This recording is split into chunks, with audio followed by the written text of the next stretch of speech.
It is a different season here on the Huddle, and joining us this year from Ashburn is Redskins insider Scott Jackson. Now, Scott, you have the opportunity to visit the park, watch practice at times. Do you notice a different atmosphere now that Coach Rivera has taken over for Jay Gruden? Well, it's such a weird year, Bruce, because it wasn't a normal training camp. You didn't have preseason games. You weren't like ramping up. You weren't doing the two-a-days like you were in Richmond over the years. So, from that regard, it was different. But yes, there seemed to be more intensity. There was more days with pads consecutively. But again, some of that may have been because of the fact that they didn't have these preseason games to prepare. I think there's definitely look. You talk to the veterans. Adrian Peterson before he was released.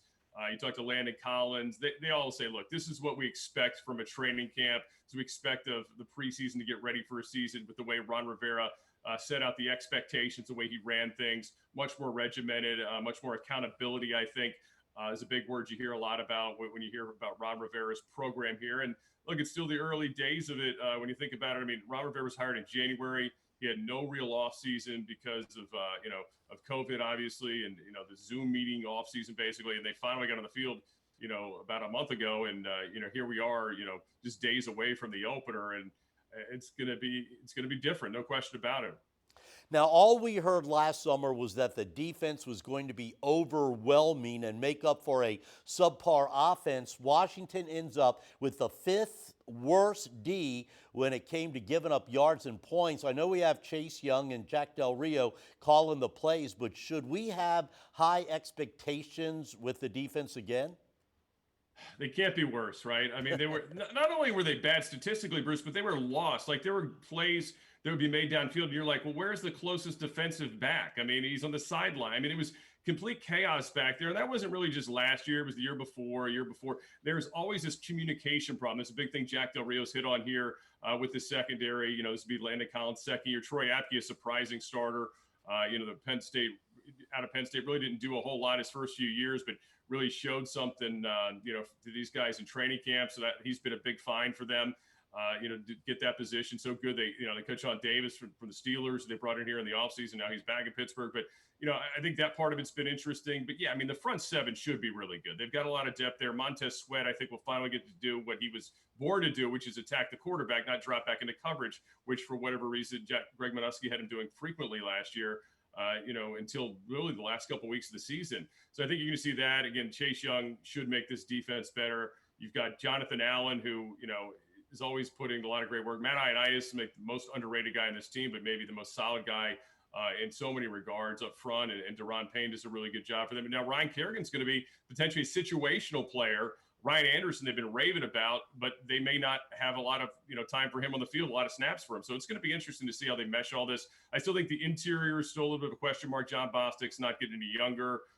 We'll see if Sean Dion Hamilton can stay on the field. When he has been on the field in the past, he's been good, but part of the problems have been staying on the field. And the cornerback situation is still going to be interesting, especially if this Kendall Fuller injury issue lingers for a while. Now, we discovered last week when Rivera cut veteran Adrian Peterson that the team was skewing young. Every single draft pick, I think, made the final roster. Do you think this is being considered a rebuilding year? Well, I mean, look, he's got a 5-year contract. So, and you got this weird offseason. You're not going to have fans booing you in the stands, Bruce. So it's not like the fans are going to be mad at him. They can't say, well, people aren't showing up. They hate Ron Rivera. Well, they're not showing up anyway because they're not allowed to be at the stadium. So you've got that going for you if you're Rivera. But look, if you talk to Ron Rivera, you talk to the coaching staff, you talk to the players, the expectation is to be competitive and to win. I mean, I don't think they're coming out here thinking, well, if we cover against Philadelphia, we'll be happy. I think they really think they have a chance to win the game and want to find a way to win again. They look at this as a measuring stick game. Philadelphia has been obviously the most consistent team in this division for several years, going back to the Super Bowl season. So I think, look, they want to win. But yeah, I mean, a 5-year contract, realistically, if they are, a double-digit, a single-digit win team again this year, below 6, I don't think anybody would be shocked. I don't think anybody's putting money in Vegas on this Washington football team to do a whole heck of a lot. But let's be honest, they've got to look better than they did last year when they started 0-5 and everybody knew the head coach was going to be fired within the first month and a half of the season. That's the big thing I'm going to look for on Sunday is this team look more organized, look more prepared. And by the way, if things don't go well, do they have a plan B as a coaching staff, which quite frankly, we never saw with Jay Gruden and his staff very frequently did any type of, changes at halftime, any type of adjustments ever get made and work. The jury, of course, is still out on quarterback Dwayne Haskins. I assume we will be seeing more of a motion offense with Haskins dumping the ball off to guys coming out of the backfield with the occasional long ball to McLaurin, Steven Sims, and Dontrell Inman. We haven't really heard much about him, but do you see that motion offense? Look, I think they're going to try to get Dwayne Haskins get the ball out of his hands quickly because the offensive line. There's still a lot of question marks there in spots. You got young backs potentially on the field that maybe don't know the blitz pickups. They're not going to have Chris Thompson anymore, who was really good at that. So you got those kind of things.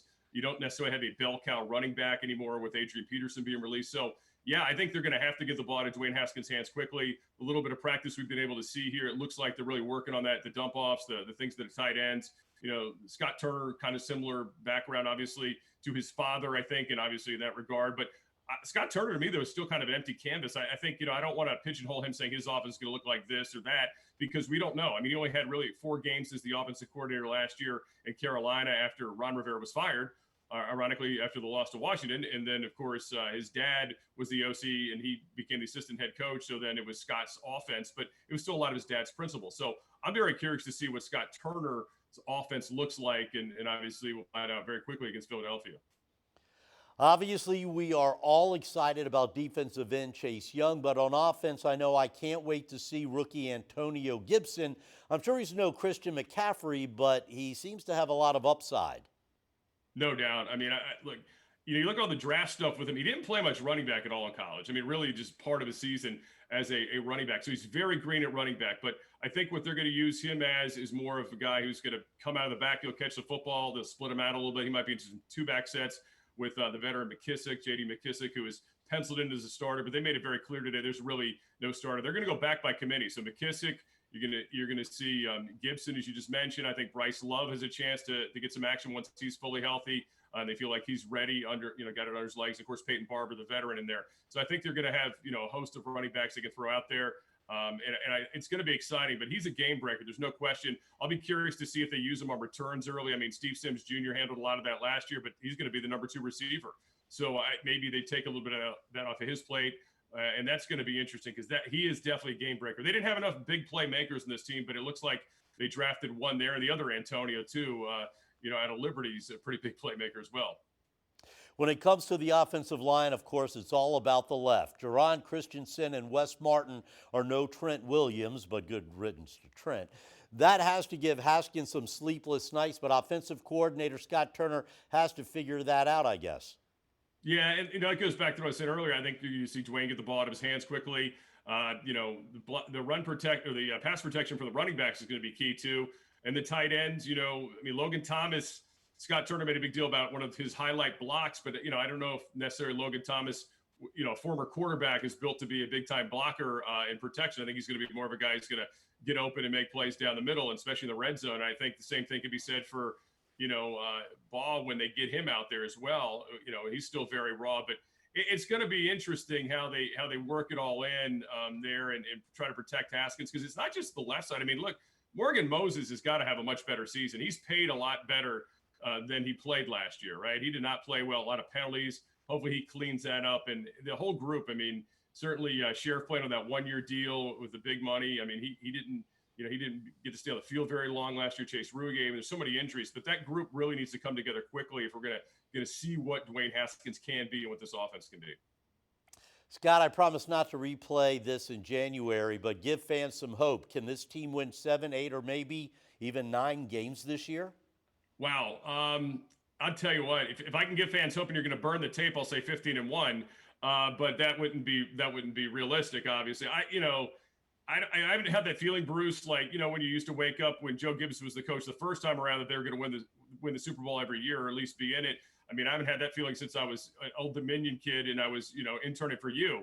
I mean, it's been a while. So this team, I said it the other day to somebody, they asked me the same question. I said, look, 7 or 9, 8 and 8, I would think would be the high water mark this year. I mean, they won 3 games last year, right? They won 3 games. It wasn't like Haskins was this anointed starter from the beginning, got a ton of playing time. It was really late after the Gruden firing. He got about a half a season, and then he was hobbled at the end of the year, and they had to sit him down, that last week and a half because he had to get taken down to the second to last game. So, he's almost starting from scratch too with a new offensive coordinator. So I think 6-10 is probably the realistic, hope here. But hey, if you want to be optimistic, maybe they can scratch out 8 somehow in the COVID world. Who knows?